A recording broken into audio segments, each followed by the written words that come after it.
Assalamualaikum warahmatullahi wabarakatuh. Pertemuan kedua ini saya Bu Sidania, saya akan membahas mengenai DHF atau penyakit demam berdarah. Pada musim hujan ini DHF sedang sangat merajalela.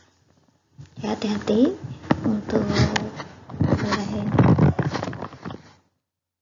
pandemi corona, mungkin yang bisa terjadi adalah DHF.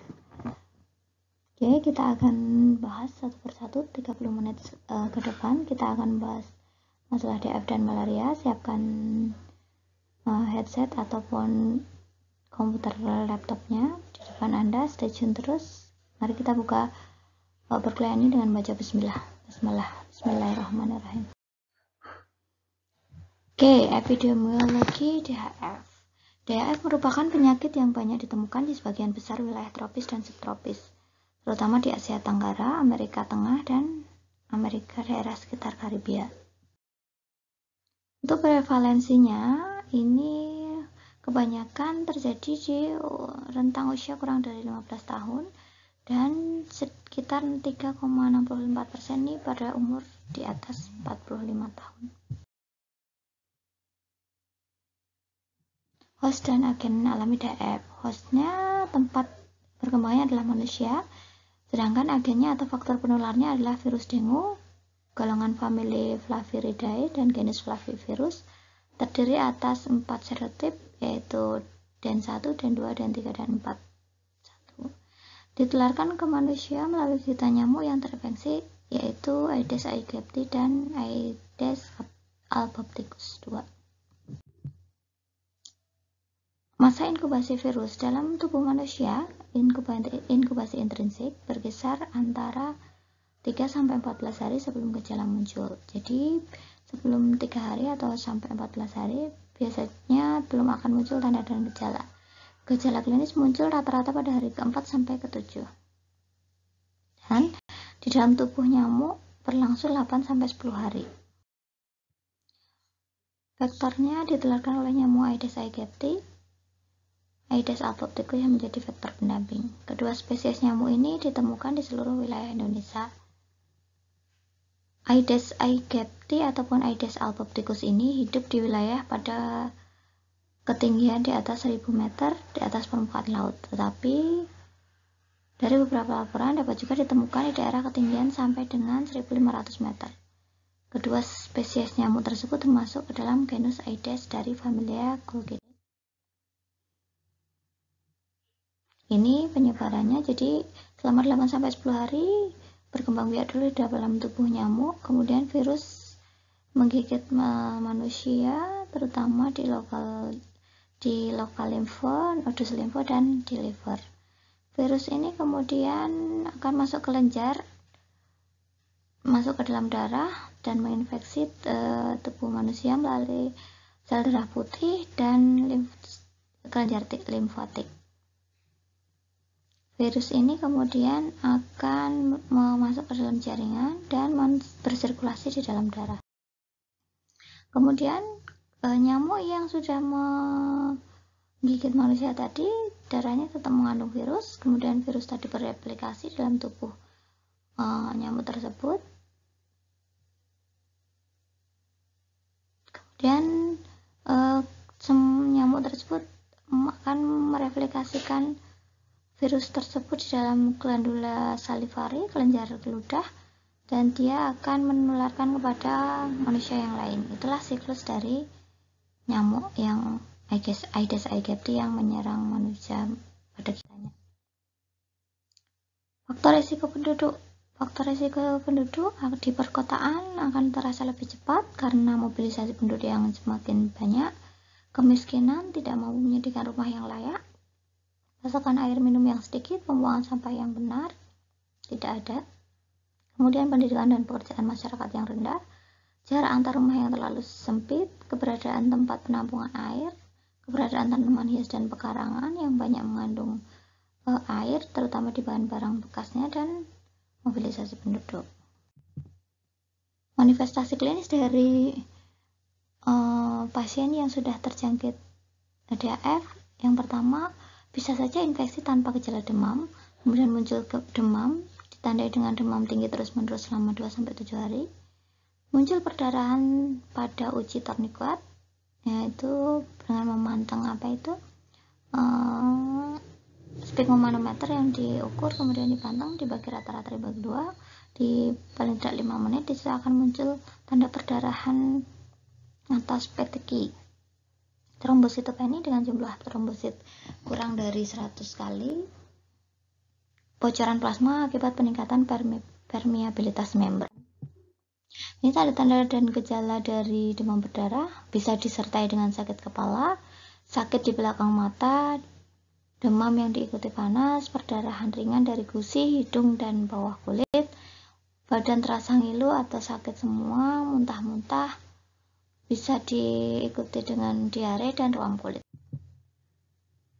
Ya, ini adalah tadi siklusnya. Derajat 1, demam disertai gejala tidak khas dari uji tourniquet positif. Derajat 2 ditambah dengan perdarahan spontan di kulit dan perdarahan lain. Derajat 3, nah ini yang berat, kalau nadi sudah lemah, tekanan nadi kurang dari 20, hipotensi kurang dari 80, sianosis sekitar mulut, tubuh menjadi dingin, kulit lembab. Kalau diikuti dengan derajat 4 yaitu shock berat, maka ini akan mengarah kepada kematian karena di sini nadi dan tekanan darah sudah mulai tidak terukur. Perbedaan antara rejatan dan DAF. Rejatan yang khas pada DAF disebabkan karena kebocoran plasma, diduga karena proses imunologi. Jadi tidak semua DAF menimbulkan gejala renjatan ya. Kalau sampai terjadi renjatan, ini bahaya. Manifestasinya kalau renjatan, viremia 2 hari, virus di dalam darahnya belum muncul gejala, kemudian berakhir setelah 5 hari baru memunculkan gejala panas. Makrofag akan menjadi antigen presenting cell dan mengaktifkan T-cell helper dan menarik makrofag lain untuk memfagositosis lebih banyak virus. T-helper akan mengaktifkan sel.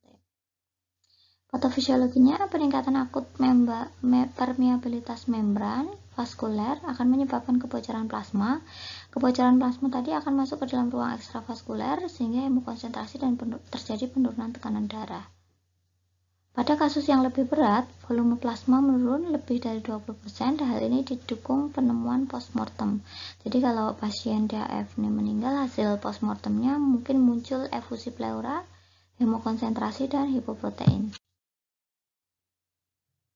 Pemeriksaan diagnostiknya untuk yang pertama kali dilakukan biasanya di puskesmas dengan menguji tourniquet atau rumble lead. Pemberian antibodi terhadap virus dengue dapat ditemukan di dalam darah sekitar hari ke-5 dan meningkat pada minggu pertama sampai ke-3 dan akan turun di minggu selanjutnya setelah 60-90 hari. Pada infeksi primer, antibodi IgG meningkat sekitar demam yaitu hari ke-14. Sedang pada infeksi sekunder, imunoglobulin G meningkat pada hari kedua. Oleh karena itu, diagnosa dini infeksi primer hanya dapat ditegakkan dengan mendeteksi antibodi imunoglobulin M setelah hari ke-5. Terapi yang bisa diberikan, yang pertama adalah tirah baring. Jadi pasien harus beristirahat total, tidak boleh tidur bed rest total, tidur di atas tempat tidur. Pemberian IV line, intrafluid, kemudian antibiotik, memonitor tekanan tanda-tanda vital tadi karena ada kemungkinan kalau renjatan tekanan darahnya bisa turun walaupun nadi tidak teraba. Monitor adanya renjatan akibat kebocoran plasma dan berikan rehidrasi oral 6-12 liter per hari. Oke, bisa difahami tentang tadi DAF. Sedikit saya akan menyinggung tentang malaria.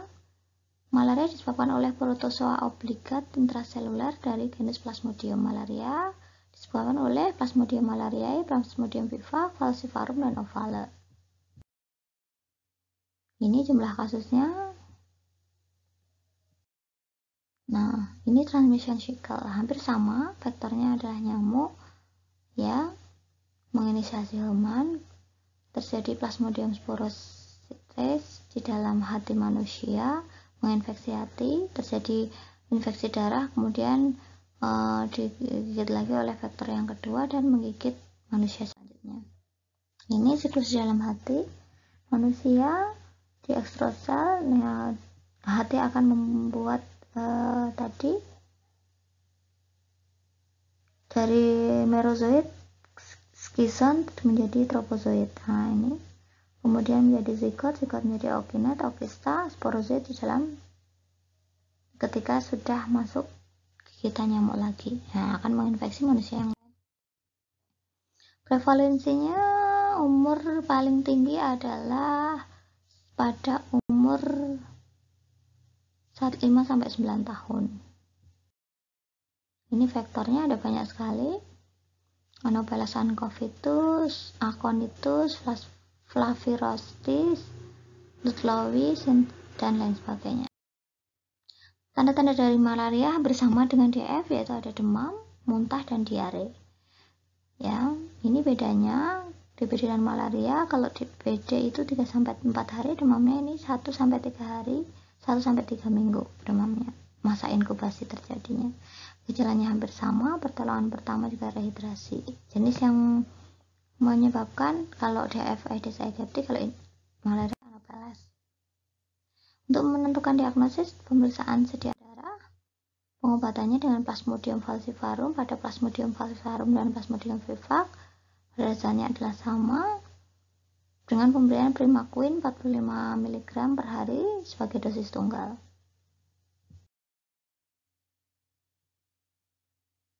Ini pemberian ACT kombinasi artesunat dan amodiaquine. Artesunat dan amodiaquine, 1 tablet artesunat 50 mg dan ditambah kombinasi 1 tablet amodiaquine 200 mg. Ini komplikasi yang bisa terjadi pada malaria, yaitu bisa menyebabkan koma, hipereksia, dan kejang.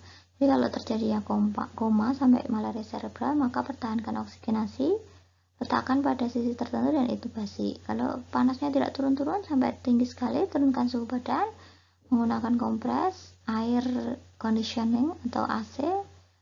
Yang penting sirkulasi dan aliran udara ya. Kalau terjadi kejang, maka pertahankan oksigenasi, pemberian anti kejang atau diazepam. Beri dextrosa 40 mg untuk hipoglikemi, 40% pada infus, 10% sampai dengan gula darah stabil.